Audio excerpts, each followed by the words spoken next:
Good afternoon, and thank you all for joining us for this presentation of the Action for Early Learning program managed by Drexel University.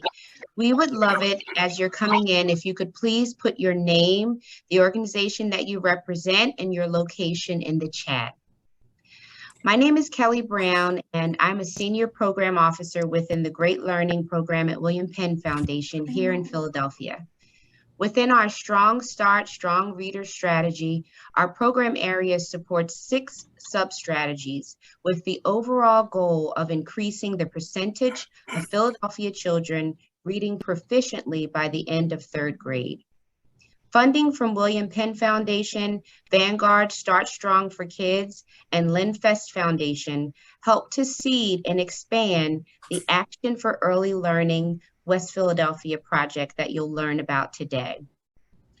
Since 2014, William Penn Foundation has provided funding for Action for Early Learning to support early learning programs within West Philadelphia's Promise neighborhood to advance to a high quality rating as measured by Pennsylvania's Quality Rating and Improvement System. In this case, the goal when we originated this project was to increase from 31% to 62%. Also, to increase pre-literacy skills of children enrolled in early learning programs participating in Action for Early Learning's Alliance of Childcare programs. The goal was to increase from the 31st percentile to the 45th percentile. And finally, to increase by 25% the number of parents, caregivers in the community who were aware of and engaged in promoting factors that contribute to school readiness. The goals and objectives of this place-based initiative support equity by targeting supports in a community where high-quality early learning opportunities were severely lacking.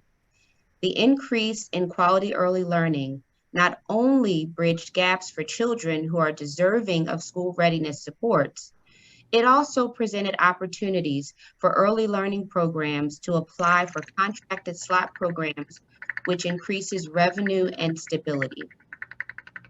In addition to the components that you will hear about, I believe one of the key drivers in the AFEL model is the use of a strong institutional partner coupled with community-based on-the-ground supports.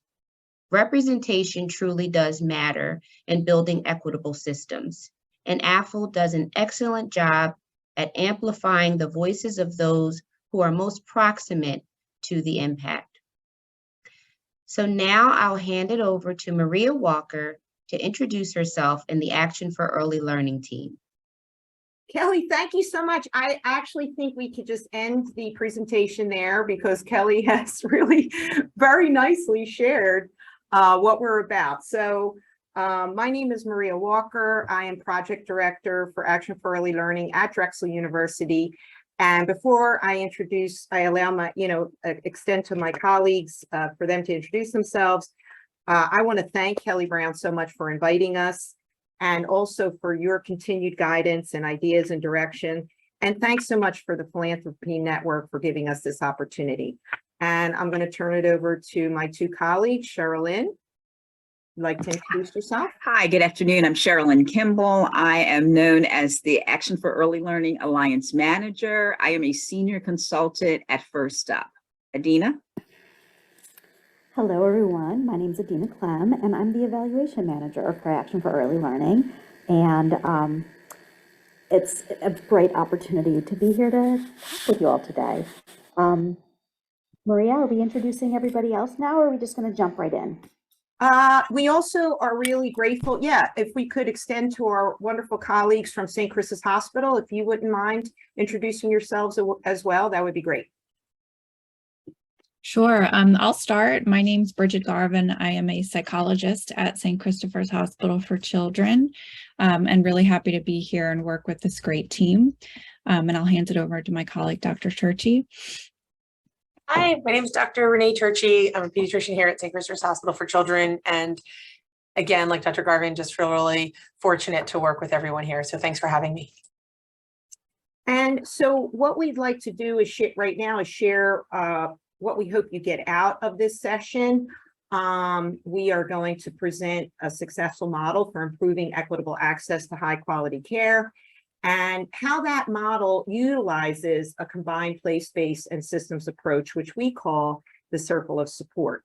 And we do have a little activity for you, so stay till the end where we're going to share our lessons learned. Feel free to put questions in the chat. I am not going to be able to monitor the chat because I'm working double screens here, but my wonderful colleagues, Adina and Sherilyn, will stop me if I'm going too fast, etc. Just shout out. So Action for Early Learning got its beginnings at Drexel University when, prior actually to AFEL starting in 2014, Drexel's School of Ed was very involved in the community, particularly in the local elementary schools, to improve national test scores. You know, that was the thing back in the day, right? 15 plus years ago, it was, we got to get those standard tests, national standard scores up. And our wonderful School of Ed colleagues worked with local schools. This is Morton McMichael and Powell. And primarily they were in the middle school. And you know what? They worked with the students and they did improve the standardized test scores. But when we heard back from principals, the principals said, if you really want to make a difference, the children aren't starting kindergarten ready, which is already putting them behind, already putting them at a deficit. And you all know, I don't have to preach to the choir, the benefits of kindergarten readiness. So that's where we got our start. We launched, thanks to William Penn Foundation, we did a needs assessment and landscape analysis of West Philadelphia, where we clearly, as this map shows, the inequity in the lack of access to high quality care. So our assessment is based on the Pennsylvania STARS quality rating. That's it's called Keystone Stars, and the rating goes from 1 to 4, 1 being lowest, 4 being highest. And you could see from this map that 65% of the providers were low quality, with 90% of the children in those centers from the neighborhood. Conversely, of the very few high quality sites, the children, over a little bit of the majority of the children, were from outside of the neighborhood. So that clearly shows the inequity. And that's consequently why we launched Action for Early Learning, to ensure more equitable access for our children, and with these long-term goals of kindergarten readiness and reading at grade level by the end of 3rd grade, because of all the positive research and statistics on that.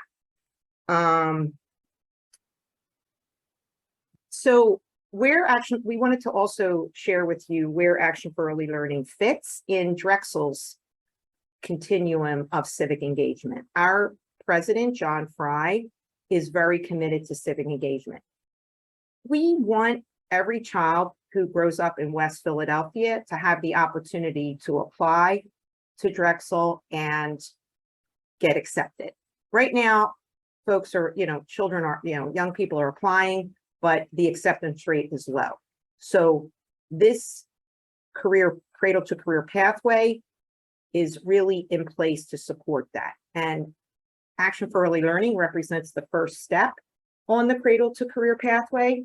And we are part of the West Philadelphia Promise Neighborhood, which is a K-12, pre-K to 12 initiative to improve education, the quality of education in the neighborhood.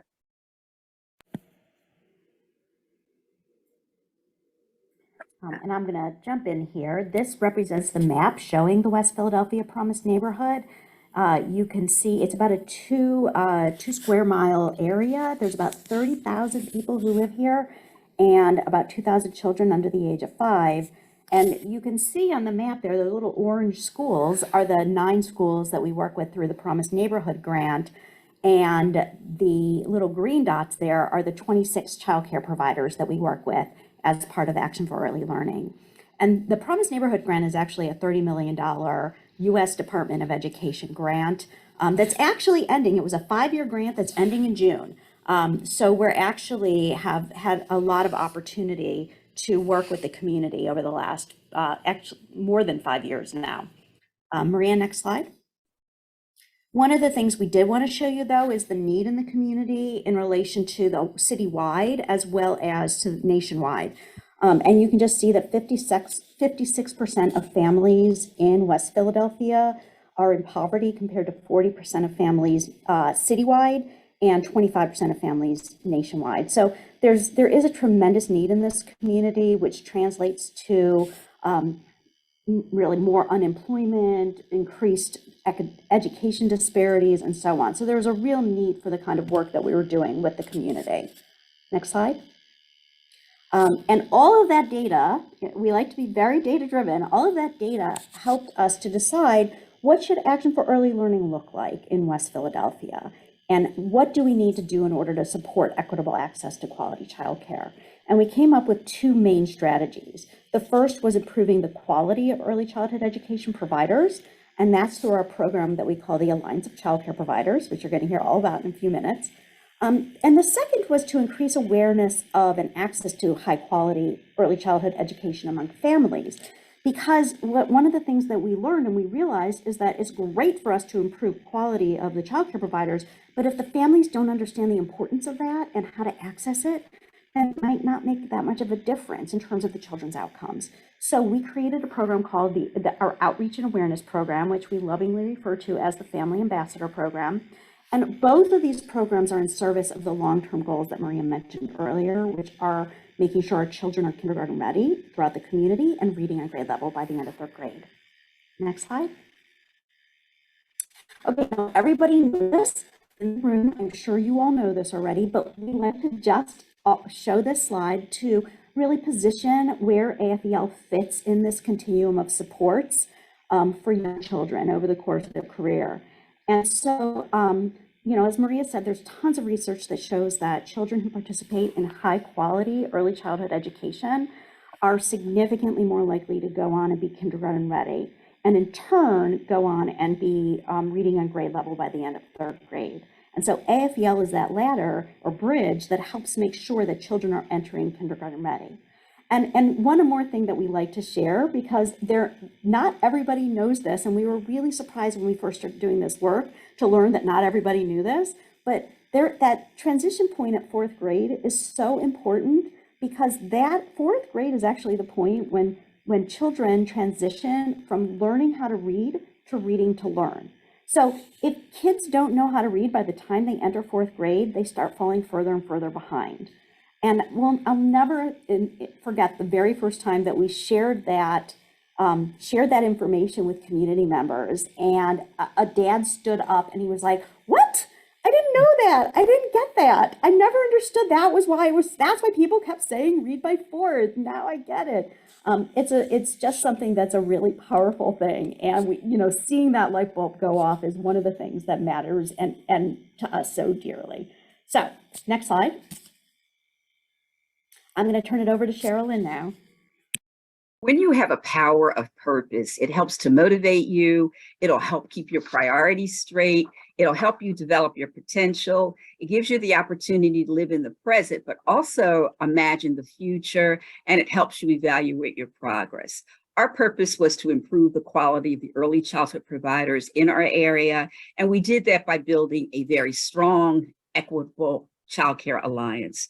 The benefit of our alliances are that there are monthly meetings, there's networking opportunities, there's a great deal of collaboration, very high quality professional development, educational and credentialing opportunities, coaching, technical assistance, and most importantly, leadership support for the next generation. Next slide, please. So our Alliance of Childcare Providers is something that we're extremely proud of. Since 2014, our outcomes show that we have 69% of our Alliance providers have been able to move up through that quality rating system. 57% of our Alliance providers are now what we call higher end. Our STARS rating goes from 1 to 4. And so we've got 57% of our providers at that STAR 3 and 4 level. This translates into 77% of children in our area within our programs being in a high quality childcare settings, and that's up 35%. We sponsor our own Child Development Associate Certification course, which I proudly get to teach. My next class begins next week, so we're all set to go. And we have now able to see more programs awarded through these quality programming. Next slide, please. Our accomplishments, and this slide shows you one of our providers. And I want to mention that we serve family providers, group providers, center providers, and we even have a crisis nursery amongst our alliance. So we are making sure that equity is at the forefront of everything we do. Everyone is treated the same. Our resources are offered to everyone. Our professional development is offered to everyone. And this allows us to really have this strong alliance that works together to improve the quality of care. This particular site, Xavier's Family Childcare, moved from a star 2 in their journey from 2014 through 2019, and they are now able to be at a star 4 level. They are a group provider, so they went from 6 slots in childcare to 12. They participate in Philadelphia's Philly Pre-K program. Staff have participated in all the opportunities that we have, including an exchange between 2 sites. So one of the sites was able to send their preschool children over to Xavier's because they were going to focus more on infants and toddlers. That type of collaboration is critical because what we're trying to show is regardless of where a parent chooses to send their children, each program is going to be equitable in the services that that family receives. And so you have a quote there from Janelle in terms of being a proud part of the Alliance, the opportunities that we share. The next slide, please. And I just want to point out, Sherilyn, that I think most folks might know, but the PHL Pre-K program is the free pre-K that's made available through the sugary drinks tax. Beverage tax. And so just a plug to keep on, drinking your soda. And, this is the direct result of that. And thanks to Sherilyn and her team for working with our providers, we now have 115 free PHL slots. And I believe most of Janelle's are PHL pre-K. So that just gives you an example of how the network of how we work with, that's part of the systems approach, working with the city, et cetera. And actually, Maria, our number of Philly pre-K slots has increased this year. So more of our providers have more slots, which we're really proud of as we move forward. You had to figure out how to pivot when the pandemic came. And we wanted to very much stay in contact with our sites, with the children. Parents were challenged as to what were they going to do with little ones at home now. We created a very positive, interactive 45-minute virtual classroom. There was no rivaling Sesame Street for us. So since 2020, we've been able to create what we call our virtual classroom. It's a theme-based production that happens every other week.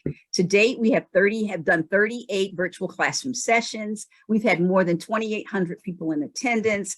Our average attendance has gone up. So as of last virtual classroom, we are seeing 93 children come online with us through a Zoom platform with about 21 teachers. And occasionally we'll have a parent or 2 drop in. We're theme-based. So last week we did apples, apples, apples. We do a science lesson. We also had an interactive read aloud. We've done a cooking lesson, making sure that there's some mindfulness. So we've got movement and yoga. And of course, the Elmo slide is every session.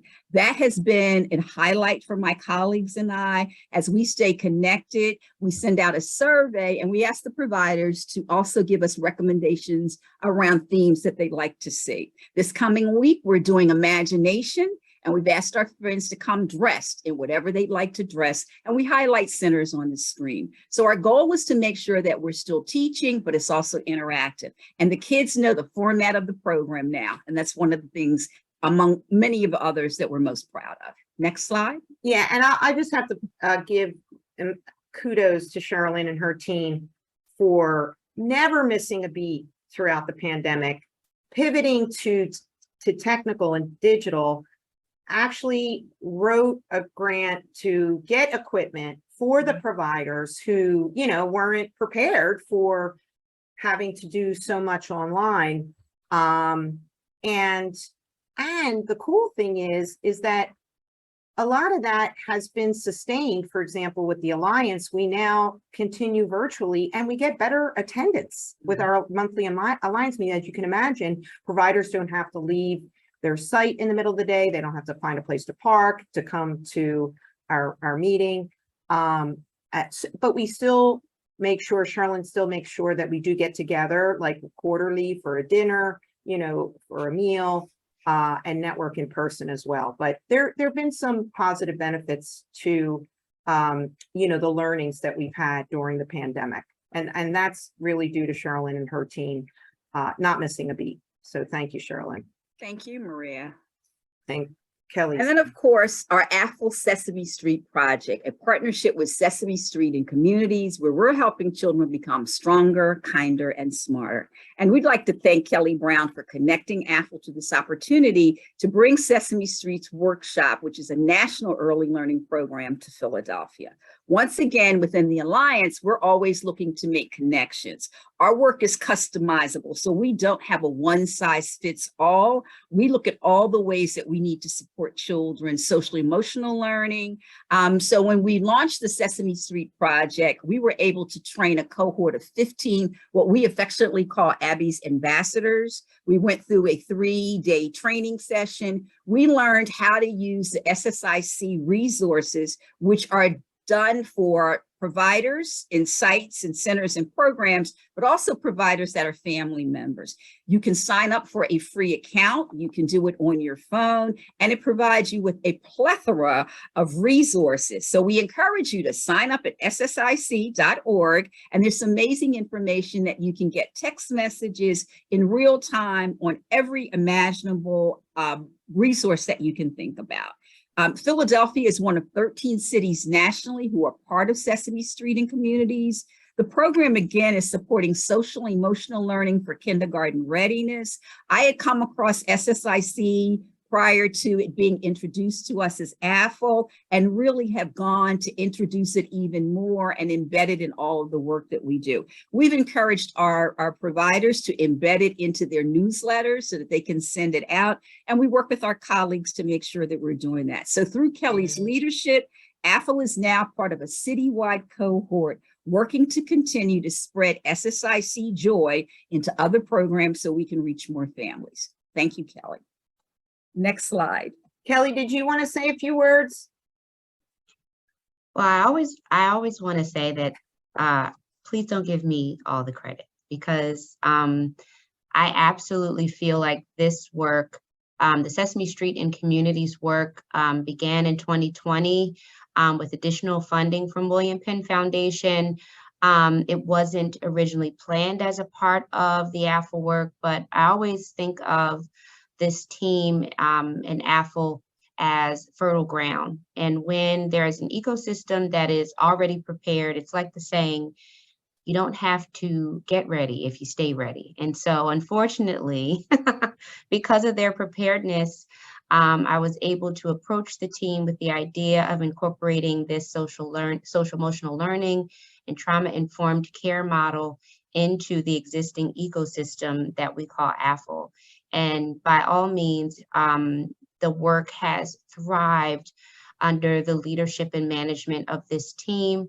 And we are very happy to see that the work has also aligned with other early childhood education service providers. So beyond the AFEL team, there are now the Abby ambassadors represent organizations that typically support early learning programs outside of West Philadelphia.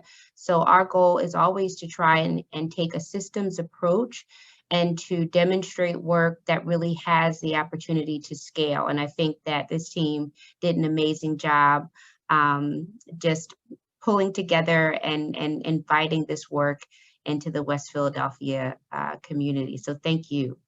Thank you, Kelly.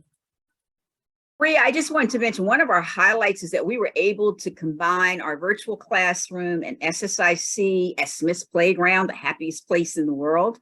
We sponsored what we called Earth Day. So we had all of our activities that we normally do with virtual classroom done at Smith's Playground, recorded it so we could play it back and it lives on. And so that's another way that we combine our services with all of our partner organizations, brought the kids out to the playground and had an amazing day. So again, that's the type of work that we are promoting within our collaborative work that we do within our alliance.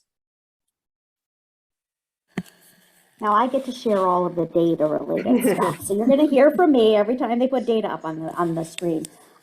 One of the things before I actually talk about this is that I want to say is that we actually knew that the alliance had sort of gelled when we heard from our partners, from the childcare directors that were part of this program, that they no longer saw each other as competitors, but as collaborators.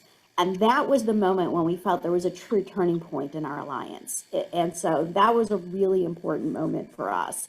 And we, as Sherilyn talked about earlier, you saw a lot of positive outcomes. More of our programs are high quality now, which is terrific. And we have more of our children in high quality experiences.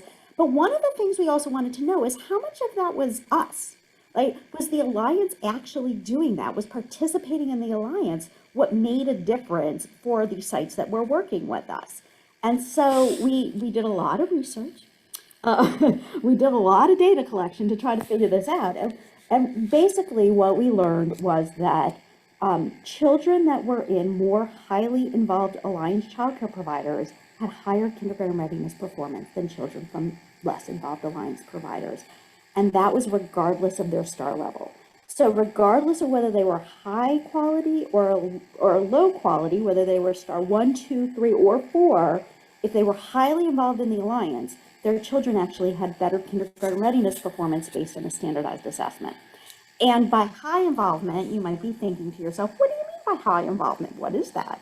Well, what we mean by that is they were highly committed to the mission of improving quality. They were responsive to us. So, you know, when we sent emails to them, they actually answered our emails and returned our phone calls or texts. They were, when there were opportunities to participate in an activity like a family science night, they were there. They were there, their families were there. When we provided resources, they used our resources. So they weren't sitting on a shelf in the closet. They were actually out in the activity centers using the resources that we provided, using the curriculum. They also had they participated in our professional development. Sherilyn talked a little bit about some of the professional development opportunities, the CDA course. These are the folks that were highly involved in the alliance were the ones who did more hours of AFEL professional development. So all of that led to sites that had higher kindergarten readiness, which was really exciting for us to see. Next slide. So we're going to transition now to what Sherilyn was just reporting on was the piece of our work that connects to improving the quality of the childcare centers. We could do all that work to improve quality in the centers, but if parents and caregivers aren't aware of why that's important or how to access quality, then the children are not going to benefit. So this section, these next couple of green slides, are about our efforts in outreach and awareness to increase accessibility to quality ECE. And this has gone through an evolution. I will share, this is part of the learning, and we hit some challenges. I would say, the Alliance has grown and really stayed very steady and strong, moving in the same direction and growing. Family Ambassador Program has had to evolve, and I'll share with you, just to be honest, because we're here to share the challenges and the opportunities. It has had to evolve.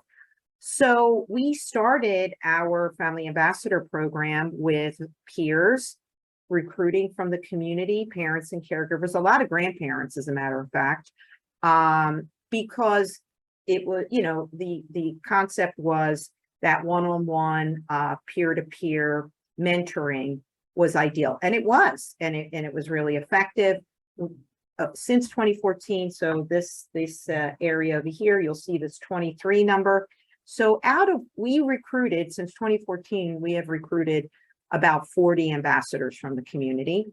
And 23 of them have gone on to, other career opportunities. So most of our ambassadors have transitioned. I would say the average time that they've spent with us is like 6 months to a year.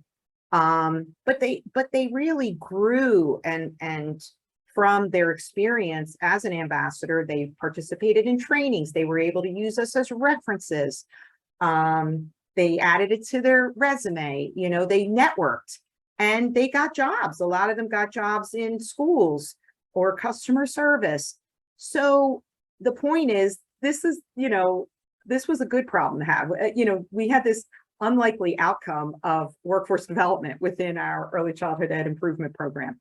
So that's all well and good. And they've done incredible things. We worked side by side with them. They really provided guidance and ideas on programming, like how to increase home libraries. And they created book depots where we've distributed more than 45,000 books in the community. They have little book stations along a commercial corridor in West Philly.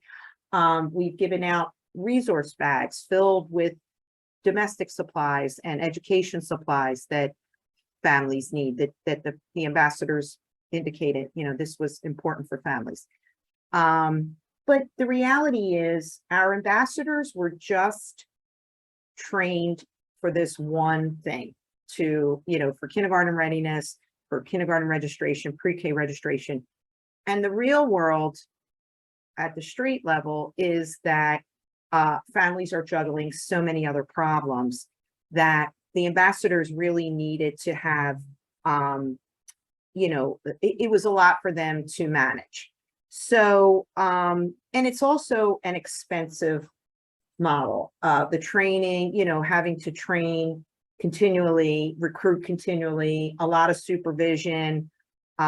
So we have now transitioned to working with existing parent organizations and existing community outreach workers, empowering parents through these existing cohorts.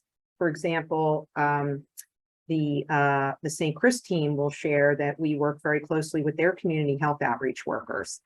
And so this is the model. We've created workshops. Our ambassadors actually contributed to the workshops. Everything we've had, we've vetted through them. So we are very much partners with the parents in the community. And this is a new approach that we're trying out. So check with us in 6 months and we'll let you know how it goes. We don't have any data on it yet, but we just want to be transparent and let you know that this is an evolving model. Anything more I need to say about that, team? Okay. And then this is one of our wonderful, successful parent ambassadors, Rachel. She started as a volunteer. She had a special needs son who, through her interaction with Drexel, was referred for early intervention screening. He has subsequently been mainstreamed into public school. He reads now. I think he's in 3rd grade. He's doing great. She actually created the Book Depot program. She participates in many citywide councils. She recently started her own nonprofit, Literacy and More, where she collects used books, gently used books, and distributes them in the community. She's one of our heroes. One thing I do want to point out before we move to this slide, Maria, can you go back for a second? You'll notice that that Rachel is in a very bright green shirt. And one of the things that was really powerful about the ambassador program is that these folks became known as the green shirt team. They were out in the community wearing those green shirts, talking to people, connecting with community members, and they became known for that. They became known as the people with the books that were going to hand out the books. And they then would, once they started handing out the books, people would talk to them about, oh, what are some other things you might need? And it was an entree into actually having very meaningful conversations and making meaningful connections about the needs that they had, particularly around early childhood, but also they became connectors to other resources and to other Meeting is and being accessing recorded. other resources. So I just wanted to share that these folks became known actually throughout the city of Philadelphia as as a way to access family voice and parent voice. And they sit on a lot of boards and organizations now as a result of that.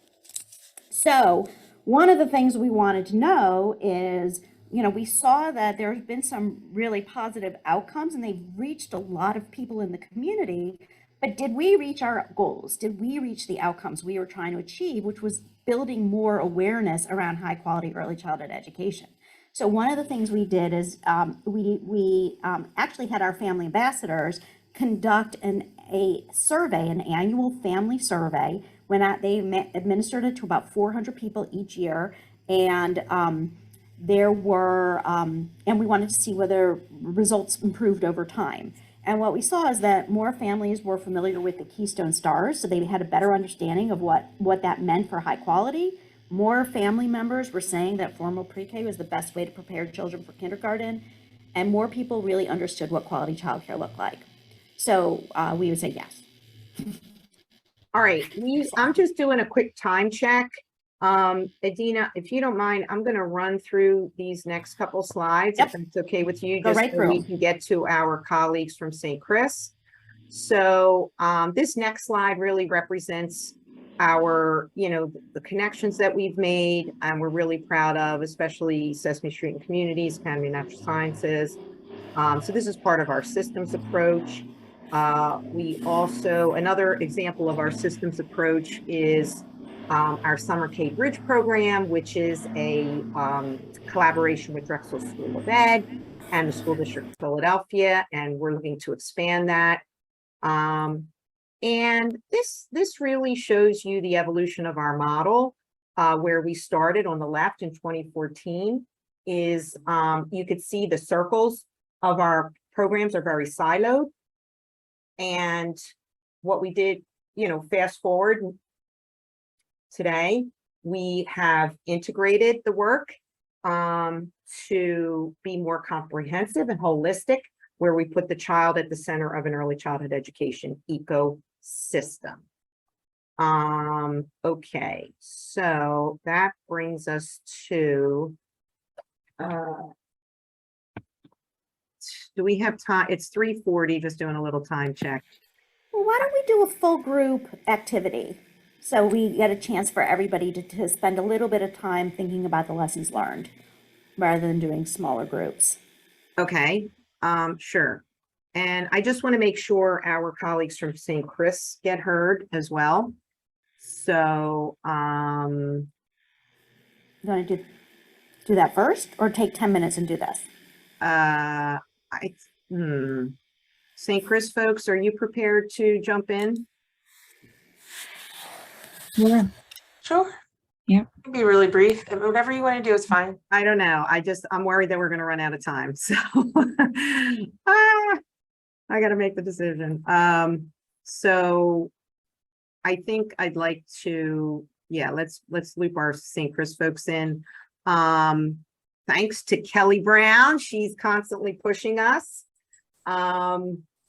She asked us to take a look at North Philly and see if we could expand in North Philly to support even more children.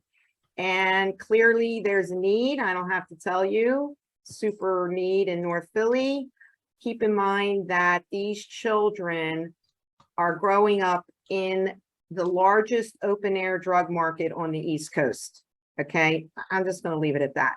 That speaks enough to the importance of our work. We're really excited to be working with Dr. Turchi and Dr. Garvin to, we conducted a landscape analysis and needs assessment, and we couldn't have done it without them. And I'm going to turn it over to them. I'm just going to comment on this slide and turn it over to Dr. Garvin. We were just really lucky and fortunate, and we're so excited when Maria and Adina kind of approached us, this was like, oh my gosh, like this is like a marriage made in heaven. So at St. Christopher's, as Maria was alluding to, I mean, I always feel like our hospital here is right where it should be to serve these kids in North Philly. But also, as Maria pointed out, that our families do and our children do have, there's a lot in our neighborhood that they need to support with, and that's why AFEL just made so much sense. And this slide here just is, we're 188 bed hospital, a very wide variety of inpatient and outpatient services. And we have a lot of primary care, which we sort of think of like, that medical and behavioral health home for families can often sort of be the entry point and sort of the support. And AFEL really just makes sense because this is a place where some of our families are coming in for supports, and certainly in our therapeutic environment and our specialty care. And I'd love to turn it over to Dr. Garvin to talk a little bit more. Thank you.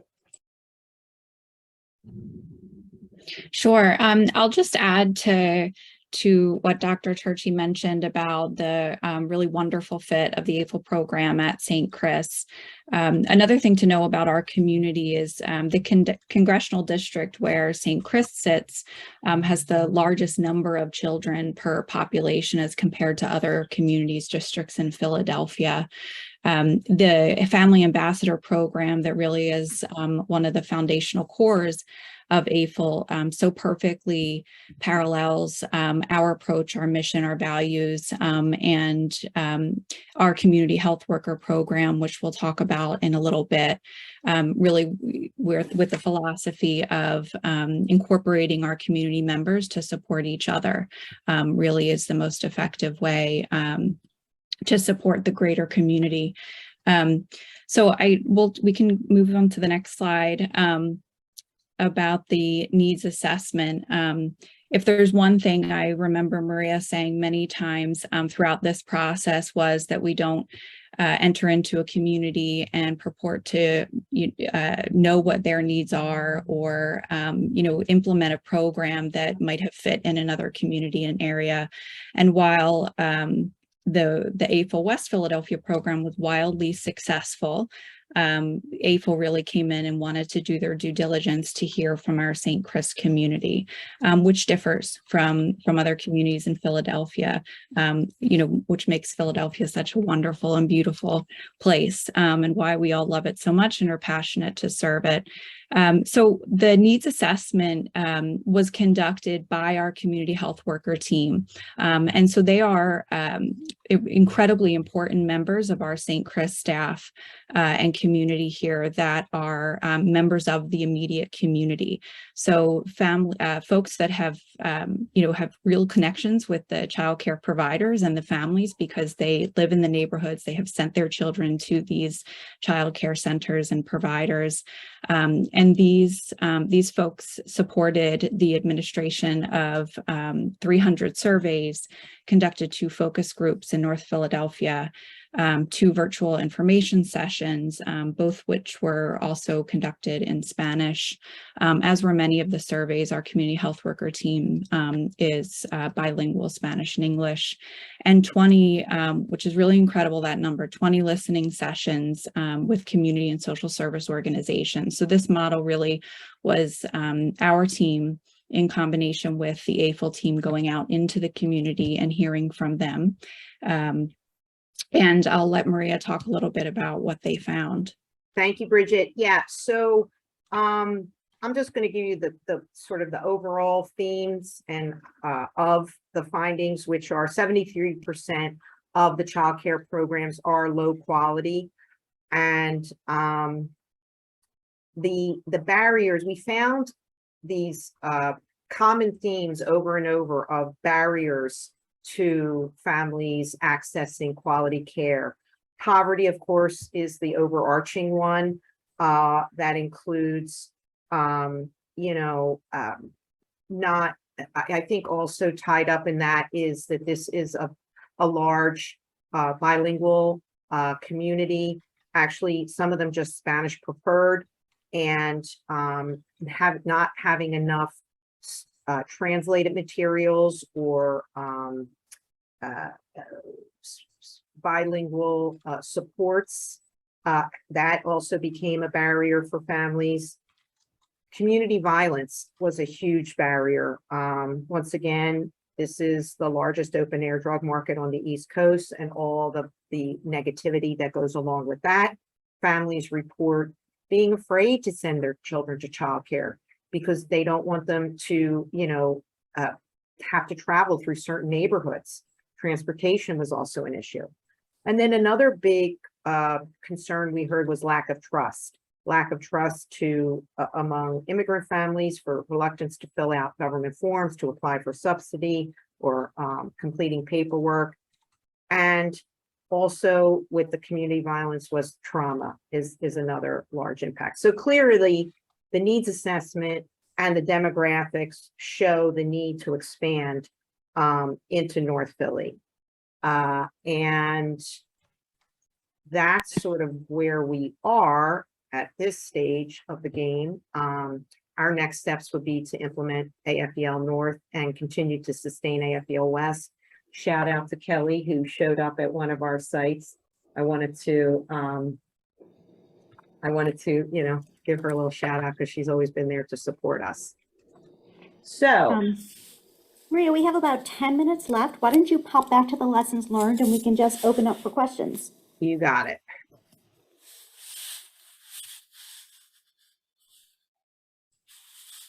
All right, so we apologize that we talked too long in the beginning, but we do want to make sure that you guys have a chance to ask any questions you weren't able to ask in the chat so far. And these are really, most of our lessons learned, as you can see, are things that you may already be familiar with. They may resonate with you already. These are things you know. But we've also found that these are absolutely essential if you want to create a successful community change initiative.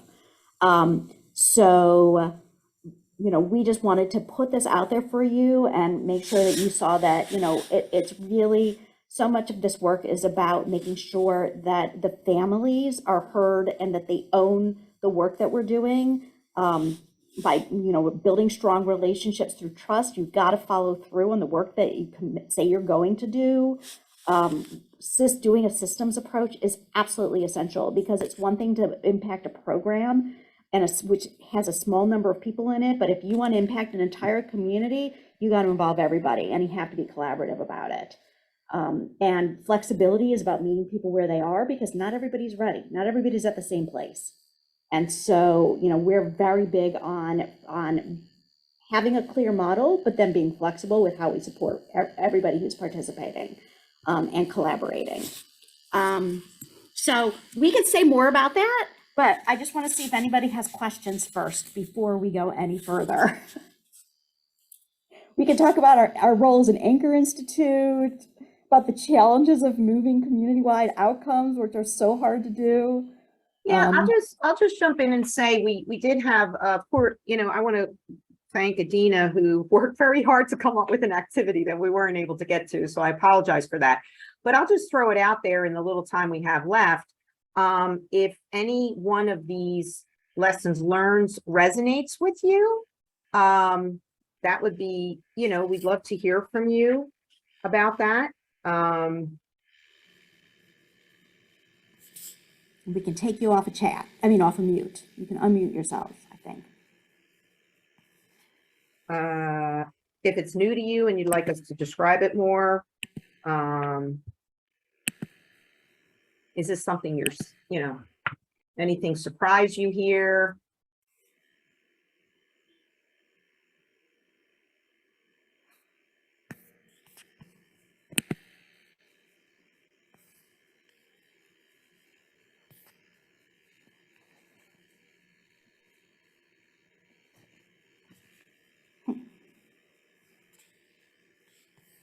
All right, that's fine. This was our little activity. So I would say we're going to end with, we'll end on, because they're just so cute. So we'll leave them up. And oops, that for, yeah. All right. Anything else, folks, we need to share? I just wanted to share in closing from a funder perspective, if any of you are thinking about this work, thinking about how you might want to replicate a similar project, thinking about how you may want to even support this work here in Philadelphia as it's expanding. I will say that it's really important to have a good set of funders. In this case, the project was really situated in a promised neighborhood, which created a really, again, fertile ground for a project like this to really thrive, but also thinking about some of the needs for support for community-based organizations, the ongoing need for support for the institutional partner. If anyone would want to chat offline about that, my information is available as well, because this work really could not happen with just William Penn funding. We have peer funders that have really been actively involved since 2014. But I really think that in order for this work to expand and scale, there is a need to think about how to really blend public and private dollars. So that's something that we're really interested in even learning more about. If you have programs in your vicinity, or for funders that are here that have expertise in that, thinking about it from a system perspective, we'd love to learn more about your thoughts.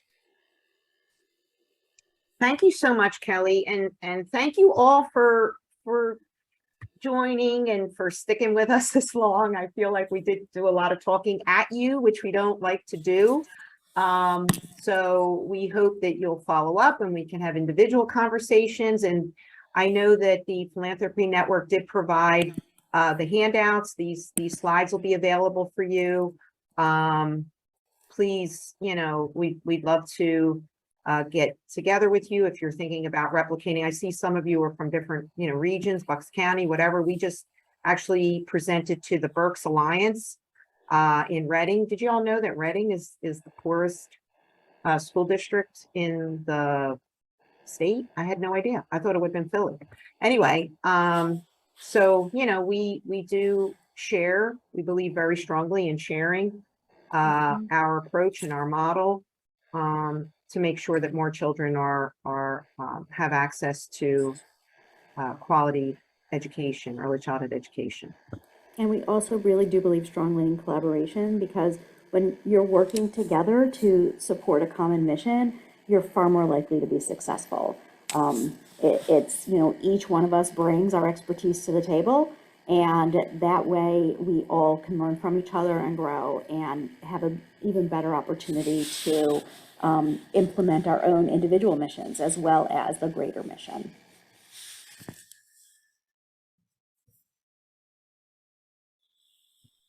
So thank you all for joining us. I think we're 3 minutes early. We're letting you go 3 minutes early.